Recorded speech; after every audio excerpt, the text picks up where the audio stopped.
Uh, very good afternoon to all of you. I welcome all participants. As you all know, that e-commerce is the need of the hour.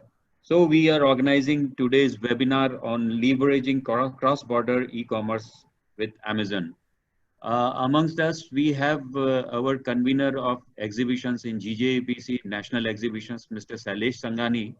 I would request him to give his opening remarks. Before we hand it over to the Amazon team, we have Nikki Anthony from Amazon. She is the head of marketing in Amazon, manager jewelry category for global sales.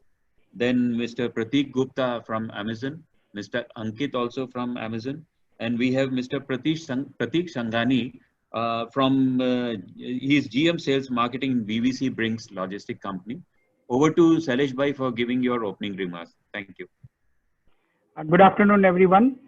So the current global crisis, the pandemic which we are all going through, is now what was normal as of before pandemic, and the new normal is going to be very different. So this new normal has bringing in a lot of business through e-commerce. And who better in e-commerce than Amazon? And so we have collected a good team of Amazon for you over here today, who is not only going to tell you the statistics of Amazon, but also teach us how to do business on Amazon. And as India, our biggest market for export is America. And this particular team, specifically Nikki, takes care of the North American market, and she is going to be our best person to guide us on how to get into business through Amazon in North America. And I'm very sure all of us are going to learn over here from her. And Nikki, I hand it over to you now to take it up from here. Thank you, Shailesh sir, and thank you, Sanjay sir. Good evening, all. Thank you so much for joining this webinar. And we hope that at the end of the day or at the end of our webinar, you are able to have a better understanding of how global sales work, how e-commerce and Amazon specifically works, and how you can, as Indian jewelry sellers and manufacturers, take your business global. I'm Nikki Anthony, and I'm part of the global trade org of Amazon. As part of the global trade org, we actually have three different organizations. One which works with India to rest of the world exports. The second part which works with rest of the world to India. And of course, the India itself, the org that works or sells into India itself. I am from specifically the India to the rest of the world organization. And from my team, I have Ankit and Pratik as well with me, who will also later share their insights and help you and guide you. Later, when you have any questions and if you would want to be in touch with us, you can get in touch with our team members and we can guide you. Let me start by sharing my screen and explaining to you how global selling in the times of the pandemic that we are in stands to benefit us all as a business. And if we are able to keep in with the changing times, we have a better chance of surviving this pandemic and coming out and grow. So let me just share my screen.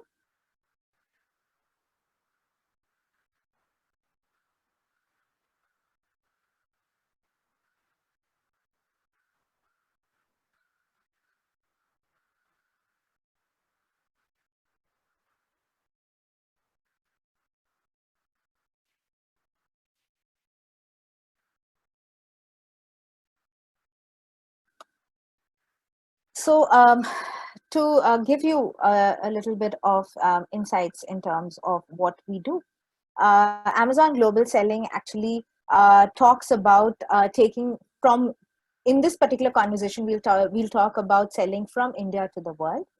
A few months back, we actually had a webinar with the GJPC members as well. And that was at the start of the lockdown. It was on the 1st of May. And we all at that point of time, including us at Amazon, had a belief that, in 2 months' time or in 3 months' time, things will go back to normal. And we will, go back to our own lives, and, business at max would be impacted for 2 months. Today, I think we have a far more better understanding of what the disaster and the pandemic is looking like. And we know that uh, chances are the world will not be the same anymore. Um, Immediate dangers of the COVID pandemic, I think, will last us for at least 2 years before people are confident enough to go about their lives as they were before, in terms of shopping, in terms of experiences that they would like to go into. I think it will take us a certain amount of time. However, during that time, business doesn't stand still. People's demand, supply, etc., has not stopped. People are just changing their behaviors and patterns. Very early on, we saw that there was a large decline, in terms of shopping, and people stopped buying things, and other than essentials, nothing else was even available. However, now when the markets have opened up, you can actually see that non-essentials are also being purchased, because people also want to experience what they consider as normal and their life before the pandemic, and they would want to go look at online avenues where they are able to get those from, because they cannot necessarily go to a shop and buy the things that they would want to before. So there's a McKinsey study which says that within Asia itself, the online market is set to double from 6% to 12%. And there is that is within 2020. This was actually something that they spoke about last year. With pandemic taking into account, this number has exponentially grown, and almost everybody today now buys everything online because that is a safer choice. How does Amazon work in terms of online sales, and what is it that we are doing with our MSMEs, and how are we helping them grow? So we, at the start of this year, Jeff Bezos visited India, and he invested, or he promised investment in terms of 1 billion into India to help digitize the Indian MSMEs and traders and take them global. Our vision is by 2025 to be able to take 10 billion worth of exports from Indian goods via Amazon to the rest of the world. This is where our vision is, and we believe that with the pandemic changing, this actual number will stand to increase quite more, and we will be able to do it quite successfully. Recently, we had Mr. Nitin Gadkari actually open out the Amazon Exports Digest. This happened about 2 weeks back. And even he was emphasizing the need to, start bringing back the exports and imports back to normalcy, to be able to start using that as a way to bring back the economy. Today, we have about 60,000 Indian MSMEs on the Amazon global selling platform itself. This, of course, comprises of different categories and not just restricted to jewelry. But with our major exports from India being in jewelry, being in soft lines like fashion accessories, in terms of clothing, etc. That is where the emphasis is going to be over the next few years. So you will see that there is a large or a vast network of service providers that we are actually working with in Amazon. Later, you will hear from Mr. Pratik Sanghani, who is one of our esteemed logistics partners, or a third-party provider who will help you navigate through the export business. We tie up with tax consultants, other companies who help you with product imaging, cataloging, etc., as well, to be able to make it easier and smoother for you to go online. We have within our team account managers like Ankit and Prati, who are also going to help you individually to understand how the markets abroad look like, what are the supply, what are the demands, what external factors do you need to take care of, help build your inventory that is more suited for those markets, and help you grow that supply and demand channel.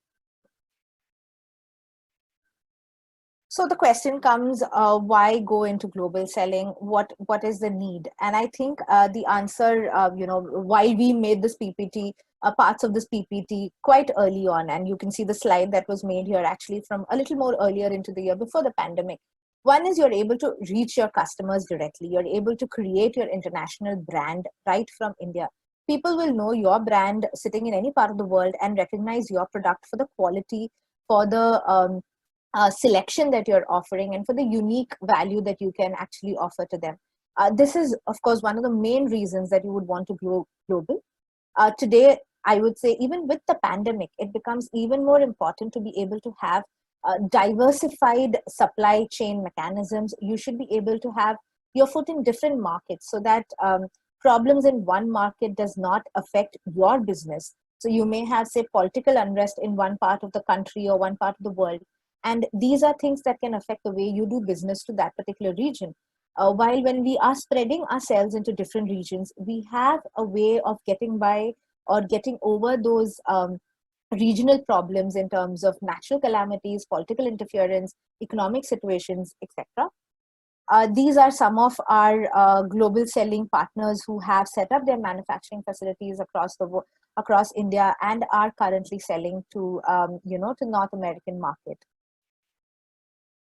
What is the value proposition that we are talking about? One, of course, is the customer is coming to you. When you list your products on Amazon, the customers are able to see your hundreds of selections that you would offer, and they are able to make a decision wisely basis what they like or what they see in your product. You are able to reach more people because there is an Amazon fulfillment center which is there in US, which allows you to keep your products in US, and people are able to get their products quite quickly. And this also increases the sales that you're able to have for your product. The costs, of course, are lower. There is a storefront or a sales staff or logistics, etc., which are involved when we do offline sales. But when we are doing online, all of these costs no longer are valid and hence are much more cost effective for us. And of course, there is the ease of customer support, the ease of return, having multi-currency, etc., helps customers build trust with your brand, and for you also to be able to cater to customers across the world with the minimum hassle possible. So what's exactly the opportunity that we're talking about? With Amazon's global network, you are actually able to get into different regions like America, there is Europe, there is Middle East and Asia Pacific. On a year-to-year basis, we also add new marketplaces, like currently we are getting into Australia and Japan. And they are new marketplaces for us. And in another year or two's time, we would have had enough exposure and understanding of how that market works to be able to bring back to our sellers the knowledge of that particular market, the nuances of selling in that particular market. When you are a part of the global selling network, you also have customers all throughout the year. One of the things that I think we know very clearly is that in India, for example, jewelry has a very seasonal trend, right? It's either during the time of festivals like Diwali or during wedding season. And if those two are happening, then we know that there is a peak that is happening for that particular point of time in the year. While in non-peak times, chances are our jewelry sale is quite, I would say, flat, and it doesn't peak as much. But when we are selling globally, the advantage is that you are able to access different markets, each having different seasonal trends, and some of them not having such high peaks and lows, which means your manufacturing units need not take the load of having a sudden increase and spike in terms of demand, and then again having to live with the sudden drop in terms of demand. The fact that you're able to sell to different places, instantly to be able to reroute the products that you are selling to the right market and the right time, so as to be able to take advantages of the peaks and lows that they have. You're also basically taking part in international events, being a part of Prime Day, being a part of Cyber Mondays. These are high peak periods for all kinds of sales on Amazon. And you will see later how it benefits. So for example, with Prime Day, you can see that last year we had a 62% growth in our GMS. that is the revenue that we were able to get in from Prime Day sale. Similarly, there is a Cyber Monday, and then there is Black Friday. These are peak seasons for product sales, for jewelry sales in particular. It starts with the holiday season. There's Christmas, then there is Valentine's Day. These are the places where jewelry sells very highly. So during the year, you will be working with your account managers in Amazon, who will help you identify the trends in terms of the products, identify the right selection that you should offer to your customers, across the world, depending on the market that you're selling into, depending on your unique manufacturing capabilities. They will be guiding you to the right kind of sales pipeline that you would be looking forward to in the course of the year. So if I say what is global selling, basically we have access to 13 different marketplaces sitting in India. So there is the North America, which is United States predominantly, followed by Canada and Mexico. Then there is Europe, which is United Kingdom, Germany, France, Spain, etc. UAE, which is a large market for us, as well as, of course, Singapore, Australia, and Japan. These are new marketplaces, and we are working on expanding our marketplaces from here and our own reach into these regions over the next few years.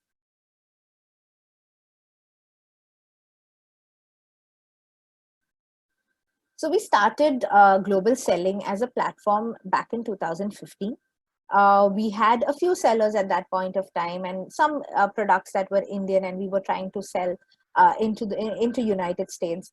Over the course of the next 1 year, we saw that from few we came up to 9,000 sellers, and we had 15 million selection in terms of the ASINs or the SKUs that we were able to offer to end customers. Today in 2019, we have about 50,000 sellers on the platform with 140 million selection. So you can see how it has been an exponential growth in terms of sellers finding value in selling with Amazon, being able to reach markets that they would otherwise not be able to reach directly, possibly. And the fact that they are a part of a larger ecosystem, getting the benefits of the high traffic volumes of Amazon, they are able to sell products at a much efficient and possibly economical way as well. So you can see that we had, the numbers in, where we were at 15 million. Today we are at 140 million. So over a period of like 3 years, we've 10 times grown in terms of the selection that we were able to offer. And we've also set up all of these solution provider networks who help our sellers get assistance on compliance, on taxation, on shipping, account management, product cataloging, images, setting up the right videos, etc. So these are the ecosystem that has been set up to help Indian sellers go global. Is already ready and available, and which is why right now is a good time for you to invest into it and to think of taking that step and figuring out how would you like to scale your business for the 2021 year, especially when the times we know that offline sales will no longer be the same. This is our storefront page that was set up for last year. So this is to be able to help Indian sellers have a single unique storefront, and for customers of Amazon.com to be able to find Indian made products quite easily. We had set up an Amazon.com India page, and also like a certified fine jewelry storefront as well. So these are Indian jewelry which are certified and being showcased to Amazon.com customers, and they're able to pick up the right product basis whatever they wish in terms of the color of the product or of the style of the product, in terms of what they want to buy. A storefront like this exists as well. I'll now invite Pratik from my team, who will tell you how global selling works and what is it that it takes for you to be able to go to that next step. Pratik? Yeah, hi, Nikki. Thanks for the same. Let me just share my screen.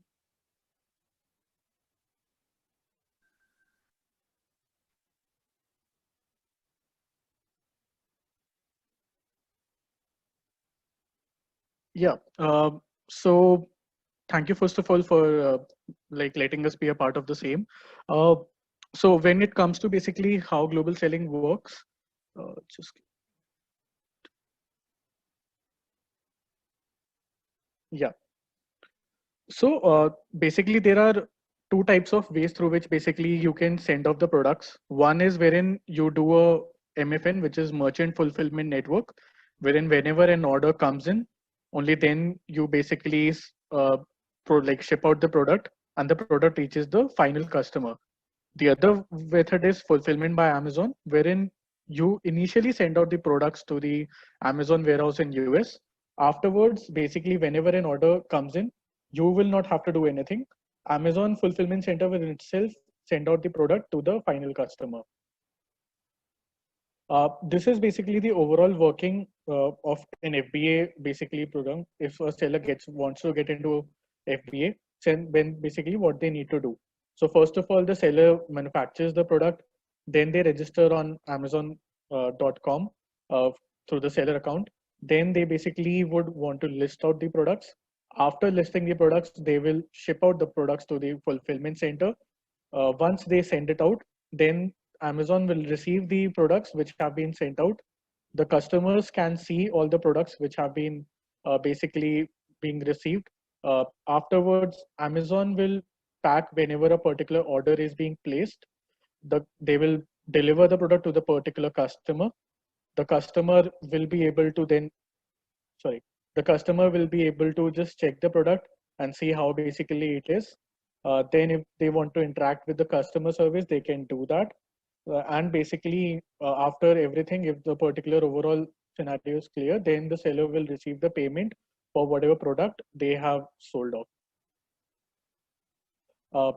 When it comes to the process on how basically you need to start on Amazon, you first would need to do a registration, wherein the particular account manager will send you a link and they will do, like, you will need to basically provide some information, after which the registration link will be sent.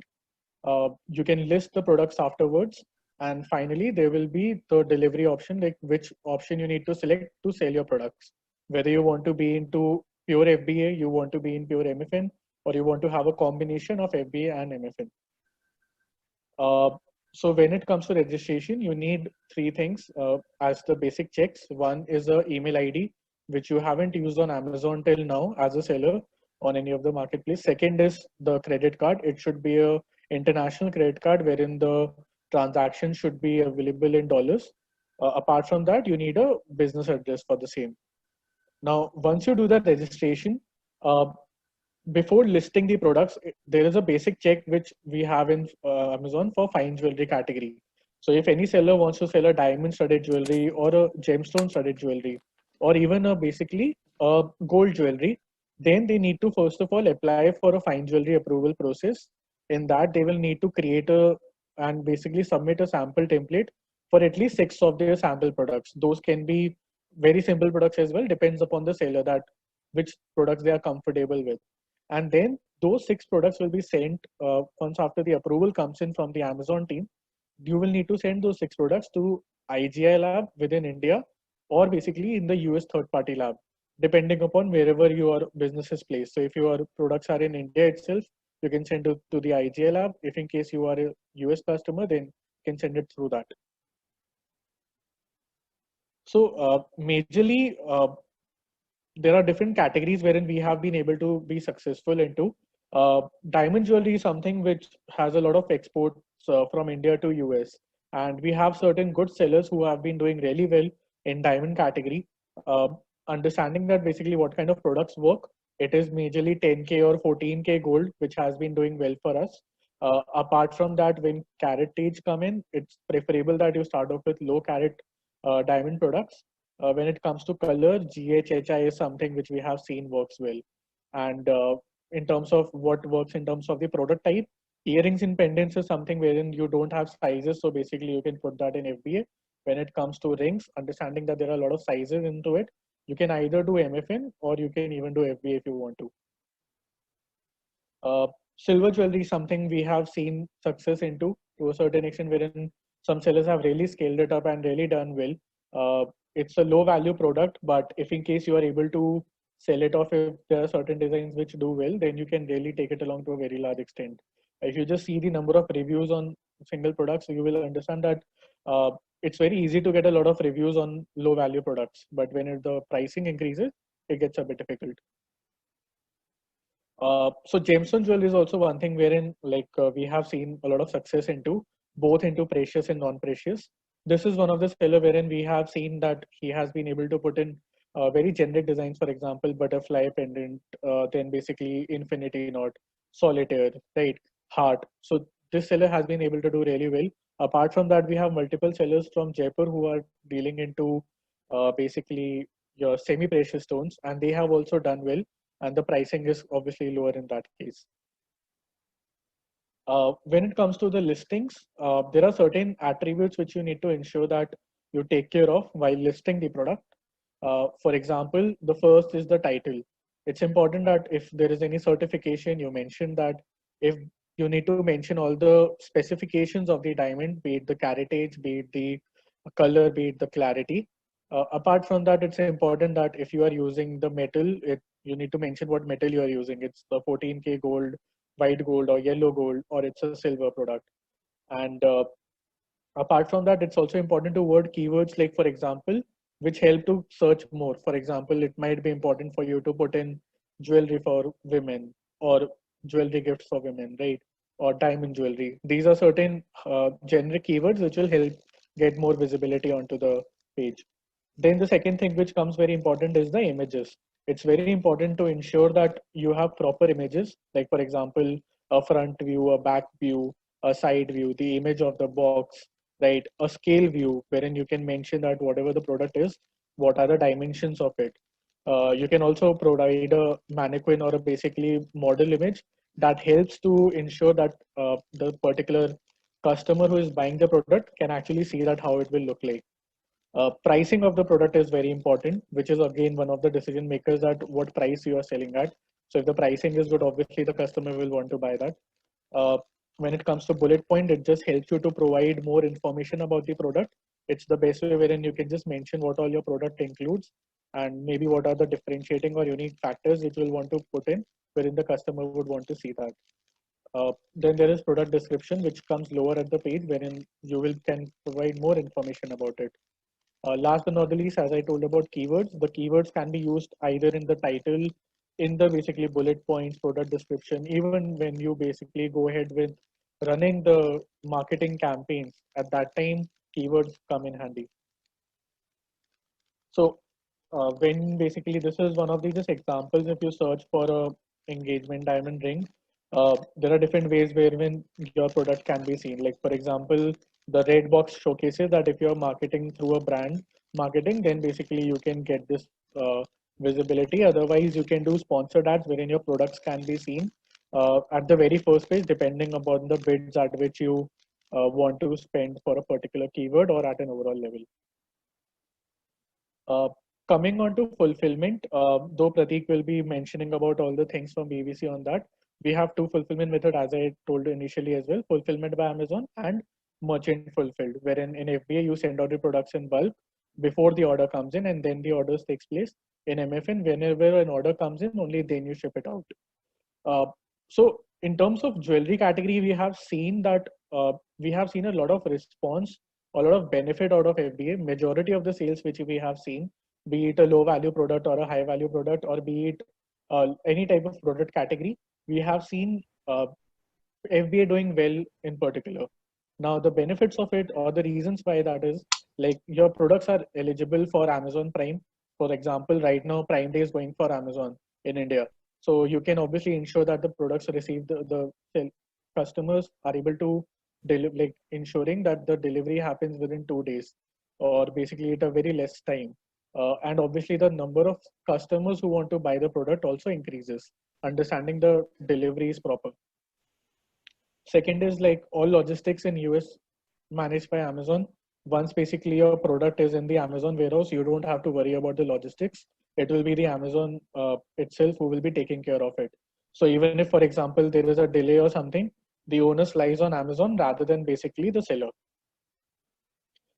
Understanding that you're putting your products in FBA and you're dealing in the US market.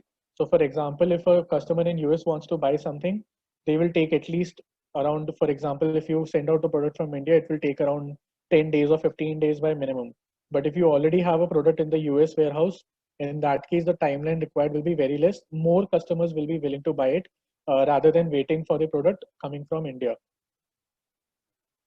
You can fulfill orders from other channels. So there's a concept of multi-channel fulfillment network, wherein if you have your inventory in Amazon warehouse, then in that case, if you are selling in eBay or on basically on your own website or any other marketplace in US, through Amazon, you can basically, it can act like a virtual warehouse for you, and you can deliver products to other marketplaces through that. And as the product is basically in FBA, then the customer service is provided by Amazon. As I mentioned, if there is any damage by Amazon, if there is any delay in basically sending out the product to the customer, Amazon owns it up and ensure that it doesn't affect the customer, the seller. So these are some of the selling partners that we have, like the sellers who have grown well. Like for example, we have seen Lake Allen, Sterling Silver. He has done really well. Grace Diamonds is someone who has done well, both in natural and lab-grown diamonds. So they are doing good. Touchstone is more into your basically ethnic jewelry. Then Diamond Air is someone who is basically into gemstone jewelry. The jewelry destination is again into diamond jewelry. So these sellers have grown really well. And if you basically go ahead and search for them on Amazon.com, you'll be able to understand that what kind of products they are dealing in. There are just two stories wherein we wanted just to project that how basically the response of sellers have been. They have been on the portal for good enough time, and it's just their journey on how they started it off. So this is one of the sellers who basically started off in 2018. They started it off in silver jewelry. They had the plan to grow big on the US marketplace. They listed the products, they saw the sales, they saw that the things are working along with them, and accordingly they increased their selection and grew over the years. This is the other seller, Haley. They are into ethnic jewelry. They also basically started off low, but when they basically were able to see the kind of small impact or basically the kind of response they are able to have in terms of the kind of products that they're selling and the small success that they initially got, they started focusing on it to a very large extent and basically have been now very successful over the years. I think this is all from our end. Prateek, we will recommend that if in case you can take it up and provide us the information on the BVC part. Sure. Yeah. Good evening, everyone. So this is Prateek from BVC Brains, and basically, as said by Prateek from Amazon, that there are two services which needs to be fulfilled. One is FBA, and the second one is the MFN. So BVC has considered both the services, and we can provide the logistic support for both the services. And we've designed a tariff where the low value shipments, the e-commerce industry is being taken care of, because at times we've seen that there is one piece, two pieces which needs to be delivered, and the cost is too high, the logistics cost. So we've considered everything, and we've designed a tariff which caters to all requirements of Amazon. If it is, and our tariff starts from 1499, and according to the service and the requirement of the customer, the rates are designed for this. So even for FBA, there are returns possible. We send the goods under consignment basis from BKC, and the shipment is cleared in USA. It has been delivered to the warehouse. Hello? Yeah, hello. Prateek, there is so many people are complaining that You're not audible, Ankit. Prateek, a lot of people are saying that they are not able to hear you. Okay. Can you hear me now? For me, it is clear, yes. But in the chat, there is a lot of messages saying that you are not audible. There is. In the Prateek, in the background, somebody else is speaking to you. Try to be a little closer to your mic. Sure, sir. Sure. So I'll start from beginning again. So basically, BVC Brains has designed a tariff. Am I audible now to everyone? You are audible, but some background noise is somebody else is also there speaking behind you. Just a moment. Just give me a moment.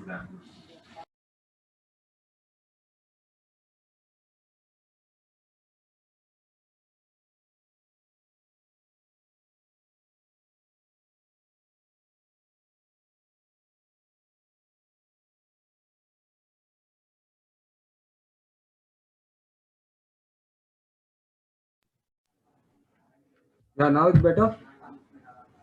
Yes.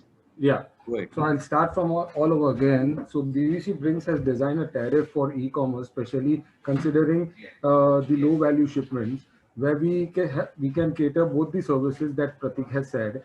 That is, one is FBA and the second one is MFN. That is a single stone to be delivered to the final consignee and consumer. And our tariff starts from a pricing of 1499, and according to the customer's requirement, there are services listed on our tariff. We can share with you on an email as in how you can contact us. I think Jimit has shared the contact details on the chat of mine and Jimit himself, so you can contact us. And I think I should go with the questions that has been raised uh, in the question. Yeah. So the jewelry which I think Bharat Gupta has asked this question, that is 200 to 500. So as I said that, okay, our tariff starts from 1499 inclusive of custom clearance and all charges. And so this service can be serviced, Bharat, under our tariff, which is starting from 1499. So I think I've answered your question out there. And Mr. Kabir has also asked me a question that is Pratik, how, I yeah. would advise you to complete your presentation, then we'll take questions from the audience. Sir, I'm almost done. Means we are providing solutions for both the services. Okay. That yeah, I'm Okay. almost Okay. yeah. So these are the questions that has been raised. So I'm just reading on to the questions of Mr. Kabir, and yeah. So if there is a new seller, then there is a BKC registration, and all the documents have to be provided, Kabir, and then you're good to export.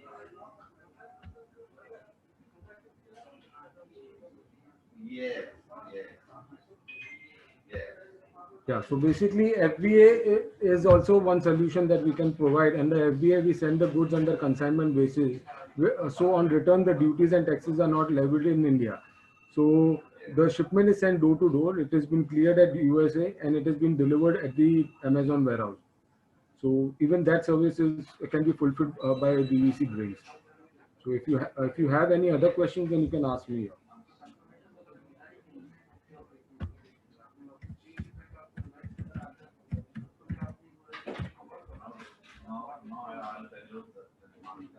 Pratik, any questions?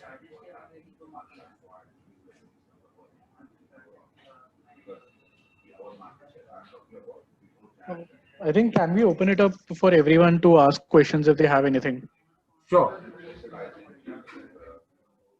Okay. There's a question: who pays the duties and taxes when shipment reaches USA warehouse? The shipper pays the duties and taxes at destination.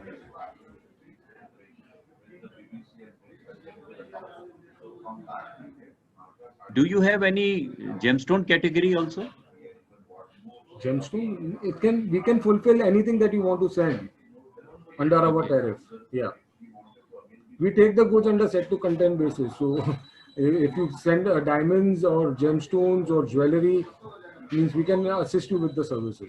Our tariff is basically based on e-commerce. It is not completely on Amazon. It is like e-commerce, and Amazon is one of the part, that is FBA, which is included in our tariff for e-commerce. There's a question: what is the best way to ship the product to USA if the customer, I mean the seller doesn't wants to use the Amazon warehouse?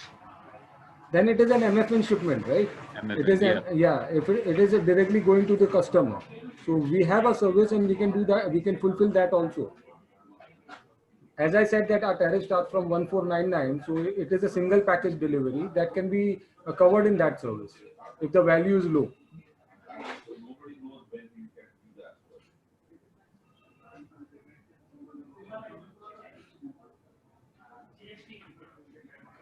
I think we have clarified on most of the questions on logistics. Is anybody have any question remaining for pertaining to logistics?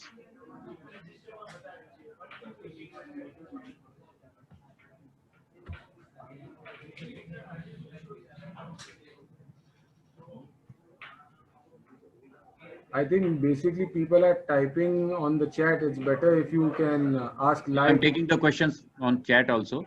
Yeah. Yeah. The first question: How many days Amazon will keep the jewelry in warehouse FBA? They mean FBA. Under consignment basis, it is allowed for 6 months. And then there is an extension of 2 months, which so approximately 9 months you can keep it in the Amazon warehouse.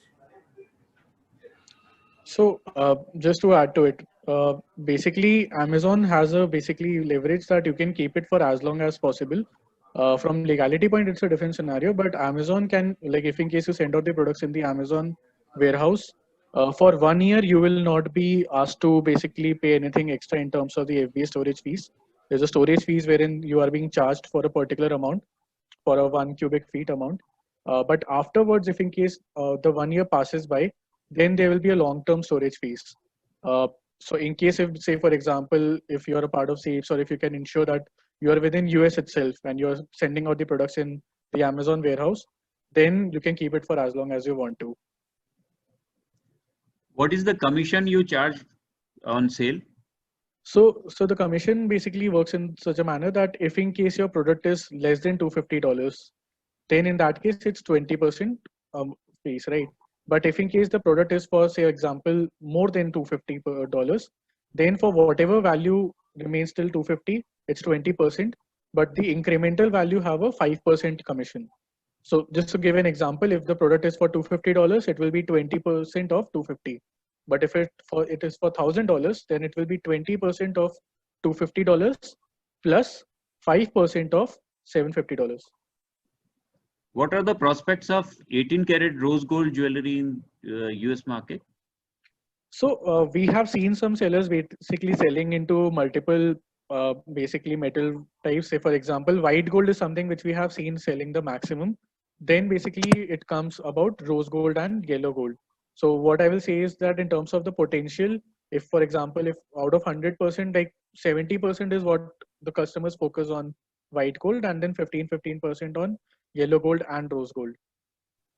Can you tell something about the return of goods? How much amount will be borne by the seller, or what are the charges they need to bear? So if in case a particular return is happening in FBA, say for example, someone has done the basically has put in the products in the FBA warehouse, and then a return is happening, they want to call back their products anywhere within US, then there is a fees of around $0.15 to dispose of and $0.5 for returning it. As of now, if someone wants to get the products returned, Amazon is doing it for free, understanding the COVID situation is there. For MFN, I will recommend that Pratik can also pitch in and mention about the returns part. So I also wanted to understand, the question is more on the returns from the customer point, or it's more on the return coming from the basically FBA. Yeah, it's from more on the FBA No, side. for customer, you tell us about customer also. FBA, we understand that Pratik will answer, but what about the customer returns? In case of customer returns, for example, if in case a customer has ordered it, you will take 30 days. The customer can return the product within 30 days. The seller can have a word with the customer to understand if there's any issue which he can solve for. Like for example, there is a damage or something wherein they can resolve. But if in case the customer wants to return it, then they can do so in a 30-day period. Pratik, can you tell about the FBA returns? Yeah, so for MFN, so far we've not seen any returns happening in Amazon. There is very rare chance that we are working with Amazon since past 3 years, and we've not seen any much returns happening under MFN. But under FBA, yeah, the returns have to come. That is the reason we send the shipment under consignment basis. We provide the photographs and all the details in the customs. It is clear, the file is there, and on return, the duties are not applied on it, and the shipment is getting cleared under FBA. Pratik, there is a question for Pratik Gupta. If there are customers damaged products lying in FBA, how to get them those products back? So, in case, say, for example, if a particular product is said to be like damaged or it cannot be refulfilled, Amazon will inform the seller through a unfulfillment inventory. So, in the seller dashboard, you will have an option wherein you can see if there is any inventory which is unfulfilled. Now, if you have some place within US itself, then you can create a return order and the product will be shipped out anywhere within US. If you want to call back the product from FBA from US to India, then first of all you will have to ship out the product from the FC in US to some place in US. Like for example, BBC has their way wherein you can ship out to the BBC office, and then they can help you get the product back to India. There's a question that you have certification facilities with IGI. IGI takes, people say that IGI takes little longer time to certify the goods. Do you have a tie-up with any other laboratory? So like I think it depends basically how many products you need to certify, and if in case a particular seller will start it off with us, we also have a timeline along with them, and we already are in a partnership with them. So like I don't know what exactly are the timelines that they the particular person has asked for, because I can't see the chat, but in a particular scenario, what we are getting it done through the normal IGA process that we have for the fine jewelry approval. They generally take around a week's time to get the testing done. Only when basically the products have issue in terms of any color or clarity, that is when the to and fro happens. So you mean you have presently you have tie-up with only one laboratory? It's so we have, so a particular seller is free to basically get the testing done through any laboratory. We don't ask a particular seller to just do it from IGI. If a seller wants to basically get the certification done through, say for example, DGLA or the GTL lab in Jaipur, or for example, GIA, it's up to the particular seller that from where they want to get the certification done for the final selling on the platform. But when it comes to the approval process, as of now, it's only IGI. And we have a tag for at least around 15 days. Within 15 days maximum, you will get the product testing done. Is there any other condition for registering with Amazon? No, as per If right. seller wants. Yeah, go ahead. If the seller wants to register with Amazon, what are the conditions they need to fulfill? So before the registration, the seller needs to provide their name, the phone number, the company name, and the email address through which they want to register. Once they register on the Amazon platform, at that time, they will need to provide an identity document, which can be an Aadhaar card or a passport. At the same time, they will have to provide a bank statement of the last 3 months में कोई सा भी timeline का, wherein they will have to provide that information, wherein the business address and the company name will be verified. So you need to ensure that in the identity certificate, the name remains the same. And when it comes to the bank statement part, the company name and the bank address, whatever the seller is putting, that remains the same. Afterwards, they need to apply for the fine jewelry approval process, wherein I mentioned that they need to provide the information for 6 products once they get tested. And if basically what they have mentioned in the Excel or the template is same as what the lab has tested, they will get approved in fine jewelry category. They can start listing the products and then they can start selling. For shipments, how the insurance is covered?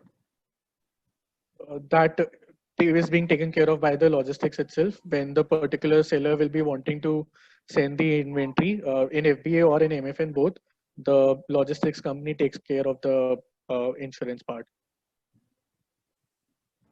Yes, Okay. so basically it is covered under BBC Brings Insurance, and there is a charge of insurance that we charge for our e-commerce shipments, which is mentioned in our tariff.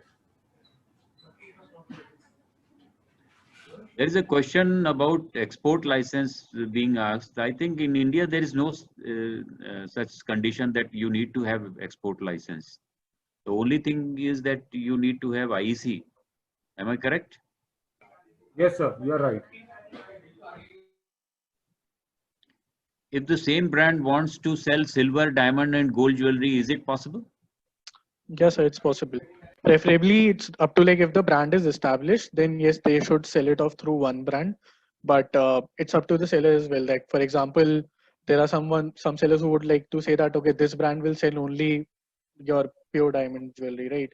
And then this brand they will want to bifurcate. So it's up to you, up to the seller, but it can be both. It's allowed.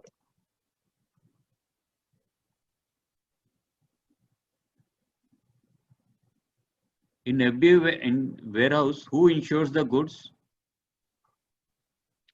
So once the particular inventory reaches the Amazon warehouse, in any case, if there is a difference in whatever the inventory has reached and whatever is mentioned in basically the available inventory, if there's any difference, the seller can create a case with Amazon and Amazon will check into it and generally reimburses the particular seller onto the same. So once the particular goods reach Amazon warehouse, if there is any discrepancy, Amazon takes care of that.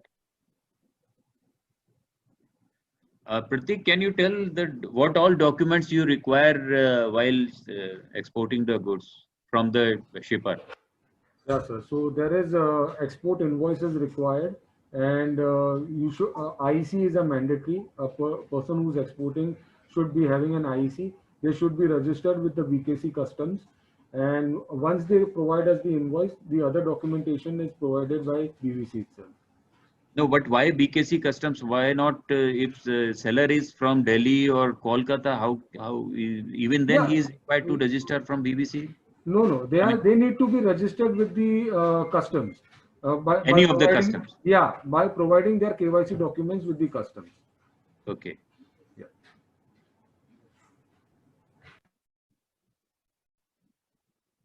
Are goods insured by Amazon or they need to be separate insurance? I mean, when they are there.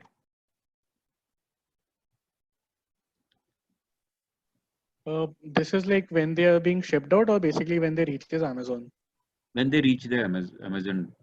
In that case, I informed that in case if anything happens within the FC, then Amazon will take care of it if there's any discrepancy in that case.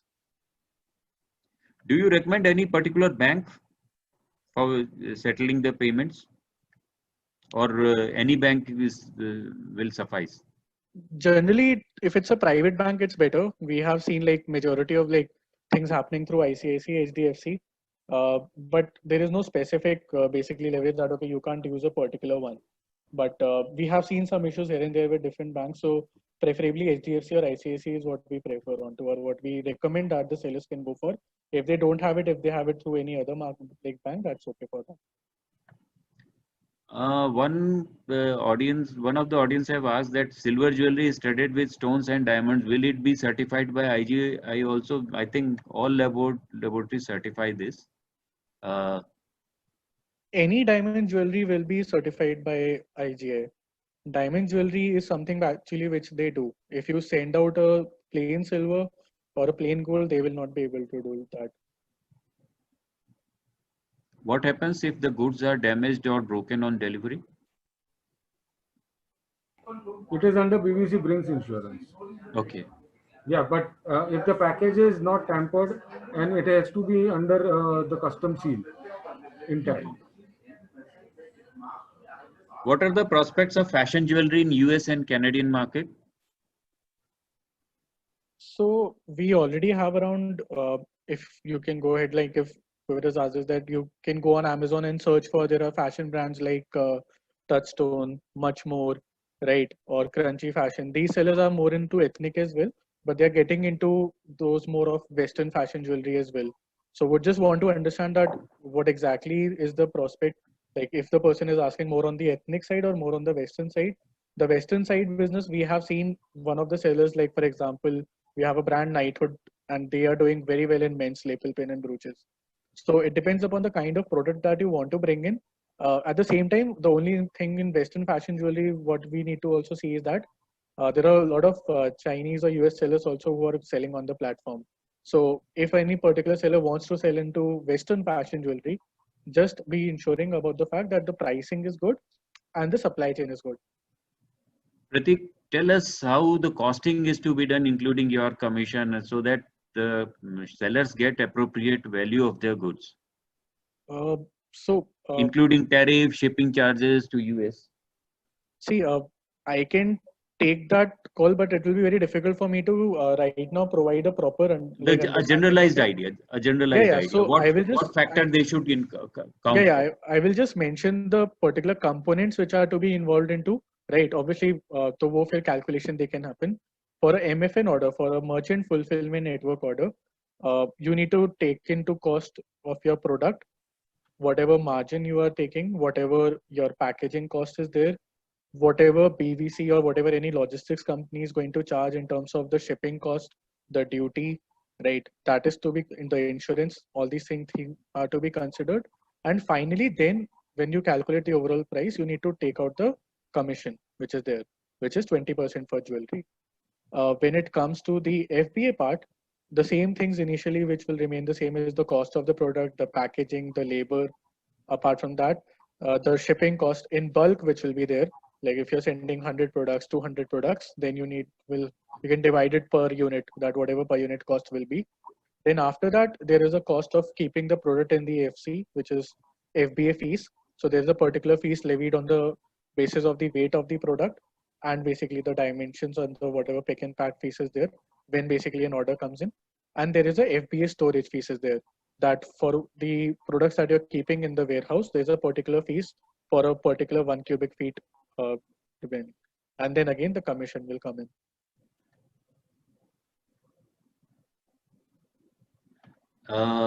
Can you give us the detail how to contact Amazon for registering as a seller once again? Yeah, so first of all, if someone is interested to sell on the Amazon platform, they will reach out to any of us, right? And basically, we'll be helping them out. First of all, they need to will provide us the name of the person, the phone number of the person, the email address, and the company name through which they want to register. Once these informations are being given to us, we will send them a registration link. When they will click on it, they will need to provide the information about themselves and the company, right? Wherein the two most important things will be the name of the person who is registering or for who on whose account it will be. And the second thing is the information of the legal entity, which is the company name and the company business address. So these two things are being verified by Amazon by one checking the identity document of the person details who is filling in the information. And the second thing is about the legal entity itself. You will need to provide a bank statement wherein the business name as well as business address is there. Apart from that, one thing which is also very important, which we have seen, is the credit card. It's very important that you have an international credit card which is working and there are no issues on that. Once your whole registration gets completed, after that, as I mentioned, that there will be a fine jewelry approval process wherein you will need to fill out a sample template of 6 products. Once those 6 products are being checked by Amazon and they tell you to send those products to the designated lab, you can send those products to IGI or the US lab. They will do their testing. They will send the US team the report. They will check the information. And if both the two information matches, if the testing passes, they will approve the seller and then they can sell. Suppose if a seller wants to register in 2 different markets, does he require to be registered in individually in each market, or global selling with registration is sufficient enough? So there is an option if in case a seller wants to register through one single email ID, they can do that. And basically we can help for the same. But there are different seller portals. So for example, a particular seller has a different portal for US seller central account.